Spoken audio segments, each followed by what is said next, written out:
Good morning મિત્રો. શ્રેયસ વિદ્યાલય ધોરણ 8 વિષય ગુજરાતી 20/12 નવા વર્ષના સંકલ્પો.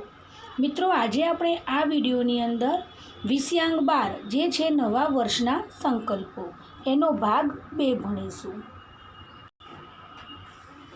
બેસતા વર્ષને દિવસે ઉત્સાહમાં આવી જઈને કરેલા મોટાભાગના સંકલ્પોની આ જ ગતિ થાય છે.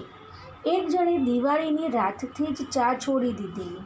એમનો સંકલ્પ જીવેલો પણ ખરો.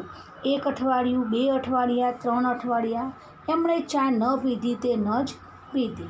માતાનો પ્રેમ, પિતાની આજ્ઞા, ભગીનીના આંસુ, પત્નીની ધમકી, મિત્રોની મશ્કરી, ચાની જાહેર ખબરો કોઈ એમને ચડાવી ન શક્યું. એમના એ સંયમનો મહિમા દેશ દિશામાં ગાજી રહ્યો. છેક સ્વર્ગમાં પણ એના તરંગને પહોંચ્યા ને ઇન્દ્રનું આસન પણ ડોલી ઉઠ્યું. પરંતુ થોડાક અઠવાડિયા પછી જ્યારે એ ભાઈ કોક માંદગીની માયામાં પલટાયા તે વખતે એમને થોડા ઉપવાસ કરવા પડ્યા. અને ત્યારે એક ધન્ય ક્ષણે એમને જ્ઞાન થયું કે ચા પીવાથી ઉપવાસમાં રાહત રહે છે. એટલે એમણે હળવે રહીને ચા પીવા માંડી. અને પછી તો 2-4 મહિને માંદગી ગઈ તો એ ચા તો રહી જ પડી. અને હવે તો એ સાજા થઈ ગયા. પછી પણ રોજના 7 પ્યાલા ચા પીએ છે.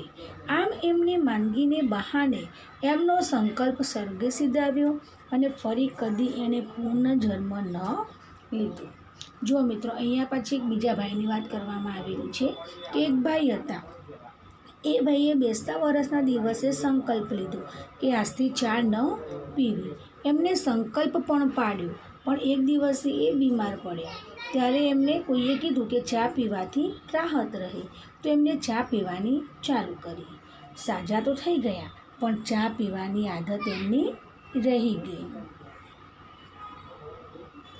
ચા છોડવા જેવો જ બીજો એક લોકપ્રિય સંકલ્પ છે સિગારેટ છોડવાનો. બીજો સંકલ્પ કયો છે? ચા ઉપરાંત સિગારેટ છોડવાનો. ઘણું ખરું અરસિક પત્નીઓ માને છે. દુષ્ટ ડૉક્ટરોના આગ્રહથી જ આ સંકલ્પ કરવો પડે. પણ અમરપટો તો ભાઈ કોણ લખાવીને લાવ્યું છે? સિગારેટના ધુમાડાની જેમ આવા સંકલ્પને પણ વેરાઈ જતા વાર નથી લાગતી. કેટલાકને વળી દરેક કામમાં નિયમિત થઈ જવાની ધૂન વળગે છે. પણ એ કેટલા દિવસ? જ્યાં સૂરજ જેવો સૂરજ પણ વરસમાં અમુક મહિના રોજ થોડી સેકન્ડો મોડો ઉગે અને પછી પાછો અમુક મહિના આઈસ્ક્રીમ પાર્ટીમાં આવી પહોંચતા જ મિત્રોની જેમ રોજ થોડી સેકન્ડ વહેલો ઉગે છે. ત્યાં નિયમિત થવાની મહેચ્છા રાખનાર પામનાર માનવી તે વળી કોણ? હા, કેટલાક પુરુષો નિયમિત બની શક્યા છે ખરા, પણ એ લોકો નિયમિત છે એટલે મહાપુરુષ નથી થયા. પણ મહાપુરુષ છે એટલે નિયમિત થઈ શક્યા છે. જુઓ મિત્રો, અહીંયા શું કહે છે લેખક કે સૂરજ પણ અમુક દિવસે મોડો ઉગે છે તો અમુક દિવસે વહેલો ઉગે છે. તો પછી આપણે તો એક સામાન્ય માણસો છીએ અને કેટલાક જે મહાપુરુષો છે એ નિયમિત બની શક્યા છે. એ લોકો નિયમિત છે એટલે મહાપુરુષ નથી, પણ એ મહાપુરુષ છે એટલે એ નિયમિત થયા છે અને એમને એમના સંકલ્પો પાડ્યા છે. એક સંબંધીએ નવા વર્ષને દિવસે ક્રોધને જીતવાનો સંકલ્પ કરેલો. જો મિત્રો, પહેલો સંકલ્પ કયો હતો? વહેલા ઉઠવાનો. બીજો કયો હતો? ચા છોડવાનો. ત્રીજો સિગારેટ છોડવાનો. હવે ચોથો આવ્યો ક્રોધ જીતવાનો. આમ તો એ વાતમાં ચીડાય ને પાન ખરતા પીડાય એવા સ્વભાવના હતા. પણ બેસતા વર્ષને બીજે દિવસે સવારે તો આ સંકલ્પના સંતોષમાં મલકાતા મૂકી એમણે પત્નીને બૂમ મારી. અરે સાંભળે છે કે શું છે? અંદરથી જ શ્રીમતીએ જવાબ આપ્યો. હવે અહીં આપ તો ખરી, પણ છે શું? લ્યો કહો, શું કામ છે? જો એમણે સ્મિતથી શોભતા મુખડે કહેવા માંડ્યો. ગઈકાલથી મેં નક્કી કર્યું છે કે કદી કોઈના શબ્દોથી અકળાવું નહીં. દુનિયા છે કહીને હસી નાખો. ઠીક, પત્નીએ પાછા ફરતા જતાં કહ્યું. તને મારો આ સંકલ્પ ન ગમ્યો? એમણે પૂછ્યું. એ ભાઈએ પત્નીને પૂછ્યું કે મેં સંકલ્પ લીધો કે હવે પછી કોઈની વાત પર હું અકળાઈશ નહીં, તો તને મારો આ સંકલ્પ ન ગમ્યો? ગમ્યો, પણ પાળો ત્યારે ખરા. પત્નીએ શું કીધું? ગમ્યું, પણ તમે પાળો ત્યારે ખરા. શું કહ્યું? એમનું સ્મિત વિલાયું. પાળો ત્યારે ખરા એટલે શું? શું મારામાં એટલો નિયમ પાળવાની પણ તાકાત નથી? હશે તો જોઈશું ને. પત્નીએ કીધું કે તમારામાં નિયમ પાળવાની તાકાત હશે તો આપણે જોઈશું. એટલે તું તારા મનમાં સમજે છે શું?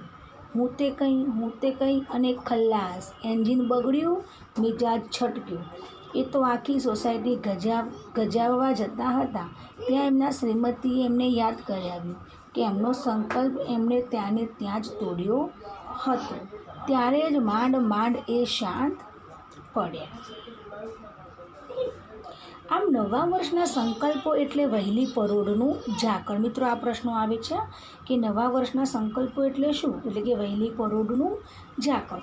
ઝાકળ હોય સવારે વહેલા જમીન પર પડે છે, પણ થોડાક સમયમાં જેવા સૂરજના કિરણો આવે ને એ ગાયબ થઈ જાય, એમ સંકલ્પો પણ થોડાક સમયમાં ગાયબ થઈ જાય છે.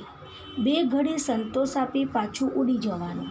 વૈશાખની બપોર જેમ વંટોળિયા જાગીને પાછા સૂઈ જાય છે, અથવા તો શિયાળાની સવારે જગતના અગમ્ય ખૂણેથી એકાદ શરદીનું મોજું આવી આપણો કબજો લઈ લે છે અને દિવસભર રડાવીને અંતે આવ્યું હતું એમ અનંતમાં ચાલી જાય છે.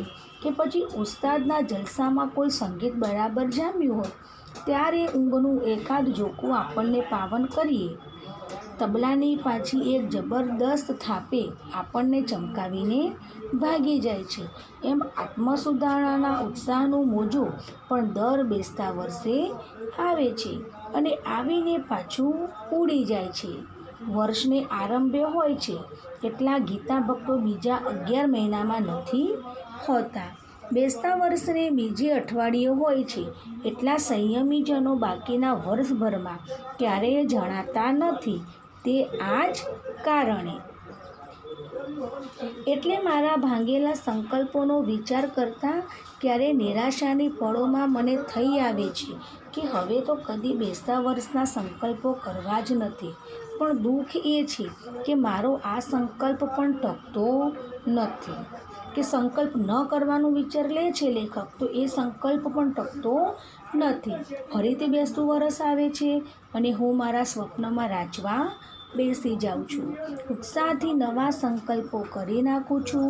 ક્યારેક સહેજ સુધરતો લાગું છું, ક્યારેક નાગલોકમાં જઈ પૃથ્વી પરની પ્રિયતમાને ભૂલી જનાર રાજકુમારની જેમ હું અન્ય પ્રવૃત્તિની ધમાલમાં પેલા સંકલ્પો વિસરી જાઉં છું. અચાનક ઝબકીને જાગી જાઉં છું. ફરીથી દ્રઢ નિશ્ચયી બનું છું, પણ તે પુનઃ સંકલ્પને વિસરવા માટે. કાનમાં પેલો રોમારોલા મને કહ્યા કરે છે, સ્વપ્નો તો જીવનના ધનુષ્યની પણસ જેવા છે ભાઈ. એ પણસ ખેંચાઈ હશે તો ક્યારેક પણ કાર્યનું તીર નિશાન ભણી ઉડશે અને મારા બધાયા સંકલ્પોના રોપા ફૂલી ફાલી મહેકી ઉઠ્યા હશે.